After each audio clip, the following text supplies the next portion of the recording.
Ayo, it's Bryan here. Today, going to be talking about the San Francisco 49ers and the takeaways that I had against the Minnesota Vikings on Sunday. Sorry if this video is out on Tuesday. I meant to put it out on Monday, but didn't have time to make the video, so I have time today. So there you have it. But anyways, going to be talking about the 49ers and Vikings game. They ended up losing the game 32-31 off of a run touchdown by Hinky, whatever his name is. I don't even know his name, but it's whatever. Was I disappointed in the loss? A little bit. I mean, it would have been nice to win a preseason game, although they did beat the Chiefs in week 1, but at the same time, I'm not really worried about the score. The score didn't really matter to me. They could have lost 40-0 for all I care. As long as people showed up, did their job, I was happy. And for the most part, I think the 49ers did a pretty good job, especially in the first half with the first teamers, with Brian Hoyer, Hyde, Marquise Goodwin. Everyone showed up pretty much in the offensive side of the ball. I think they outscored the Vikings 14-0 before the half, so that was a really good thing to see. And Reuben Foster was just amazing. This guy's gonna be flat out special for this season and the future, man. I'm really excited to see what Reuben Foster has to do. He just looks, oh man, amazing. I'm ready to see him play week 1 against the Carolina Panthers. Pretty much, it was a pretty good squad for the first teamers. I have to pretty much give it an A for the 49ers offense and defense in the first half. They did a really good job against the Minnesota Vikings. The Vikings were very terrible with their first teamers in the end, so not too disappointed at all. But I mean,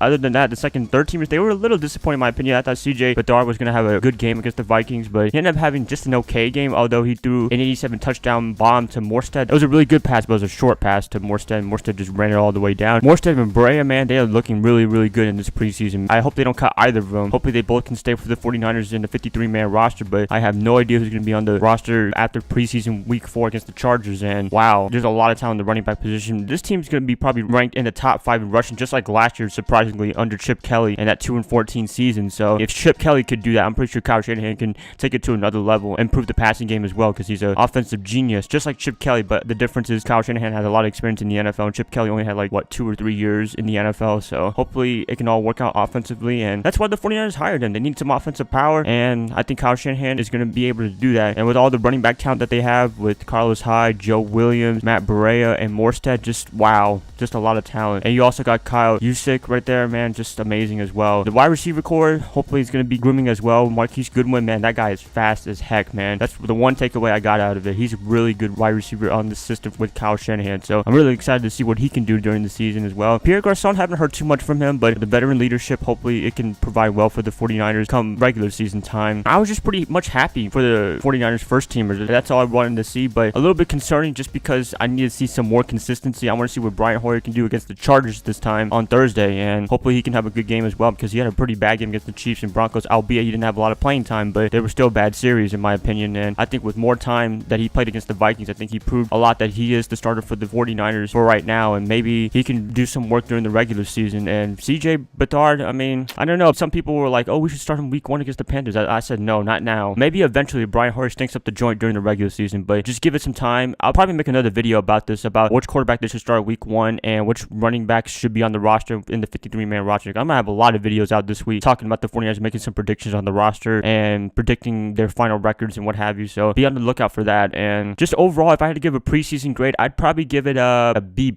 just because they didn't win the game, even though I said it wasn't gonna matter. But at the same time, it does kind of suck that they lost out of a walkout touchdown by Hinky, whatever his name is, although they were third stringers and most of them were not gonna be on the roster by then. But still, it was a little dagger to the heart, I would say, to lose that game the way they did. And Rumble Sports just went ham on the 49ers. He was really upset, which, I mean, I wasn't super upset, so I would kind of disagree with him. I don't think you should be really upset. The first teamers showed up, and that was the really important part. Hopefully they can do well against the Chargers this Thursday and have a little bye week and then get ready for week 1 against the Panthers. That's going to be a really exciting one for both teams and what have you. So that's going to be pretty much it. You guys, some takeaways that I have. The running backs are just fantastic. Brian Hoyer is capable of being the quarterback for the 49ers this season. Wide receivers, Marquise Goodwin, just amazing. The defense, Reuben Foster, just wow. He can flat out ball, man. I'm really excited to see what he can do. Although he got banged up just a little bit, he's going to be really well. Morstead and Breida, just wow. Running backs, I mean, I can't go any deeper with this, and I'm just really excited for this offense, actually. Hopefully this Thursday they can give me another good showing, and then I'll be really excited for the offense, because I've been pretty depressed on it for the past 2 weeks now with the Chiefs and Broncos, and the Vikings game gave me a little bit of confidence, but we got to see this Thursday how they do again. So please let me know what your takeaway was for the 49ers Vikings game. Was it good? Was it bad? Anything they can improve on? Anything that they're good at? Please let me know in the comments below. And if you guys like this, please like, subscribe, do whatever you want with this. Follow me on VidMe if you're watching this on VidMe. And yeah, I'll catch you guys up later. You guys have a nice day, nice weekend. I'll have a lot of videos out this week, and that's pretty much it.